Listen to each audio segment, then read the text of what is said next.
काय म्हणतोय, इथं एवढ्या मोठ्या प्रमाणावर पोलीस का, हे काय पर्यावरण प्रेमी मवाली आहेत का, गुंड आहेत का? नाही, हे कशासाठी चाललंय? माझं म्हणणं हा अट्टाहास काय की साधुग्राम तिथंच करायचं. या 10 वर्षामध्ये तिथं झाडं लावायला परवानग्या कोणी दिल्या? तुम्हीच दिल्या. आणि आता तुम्हीच सांगणार की ते पाडायचं कोणाच्या पैशाने? आमच्या नागरिकांच्या. हा जर गिरीश महाजन जर सांगतो की या 1800च्या बदल्यात आम्ही 18,000 लावू, तर 18,000 जिथं लावायला तुमच्याकडे जागा आहे ना, तिथं साधुग्राम उभा राहा. आता हा जो महत्वाचा मुद्दा आहे की इथं साधुग्राम करूच नका, तो संपूर्ण. आणि याच्यातला मुख्य मुद्दा हा आहे की या सर्व आखाड्यांना मिळालेल्या दानपत्र असलेल्या जमिनी आहेत, त्या जमिनींवर यांनी लॉन्स काढलेली आहेत, मंगल कार्यालय काढली आहे. स्वतःच्या जमिनींवरती या सगळ्या गोष्टी चालतात. आणि या साधुग्रामसाठी म्हणून तुम्ही इथली झाडं तोडून त्यांना तिथं बसवणार आणि मग हे दर 12 वर्षांनी करत राहणार. गेल्या 12 वर्षापूर्वी या तपोवनालगत 300 एकर जागा कायमस्वरूपी नो डेव्हलपमेंट झोन म्हणून महापालिकेने डिक्लेअर केली. बरोबर. काय केलं? 300 एकर जागा कोणी हडप केली? शोध घ्या.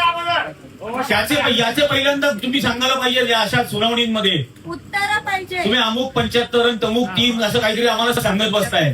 याच्यात वेळ घालवू नका. सरळ सरळ हा रद्द. आणि इथं बाबुल नाना पण जे म्हणत होते की सक्षम अधिकारी, ज्या कुंभमेळ्यासाठी ज्या गोष्टी व्हायला पाहिजे होत्या त्यातल्या काहीही झालेल्या नाही.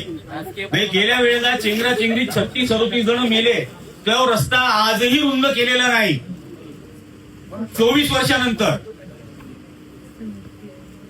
यासाठी तुम्ही काय करणार आहात त्याबद्दल महापालिकेने पुढाकार घ्यायला हवा. झाडं कुठली तोडला जात आहे?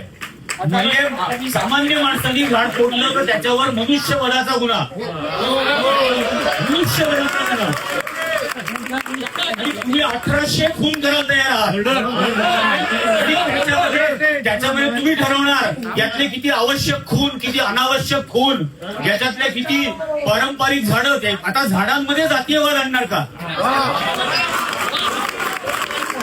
पारंपरिक झाडं, अपारंपरिक झाडं, त्या अपारंपरिक झाडांमध्ये बाबूळ असेल आणि आणखी कुठले असतील, झाडांमध्ये जातीयवाद नका आणू. एकही झाड कापलं गेलं नाही पाहिजे. एक झाड कापणं हे सुद्धा हत्या आहे. एक गोष्ट लक्षात ठेवा की आम्ही पब्लिक आहोत, तुम्ही पब्लिक सर्वंट. आणि तुम्ही रंगमंचावरती आहात, इथं अभिनेत्यासारखं वागू नका. हे अतिशय गांभीर्याने घ्या.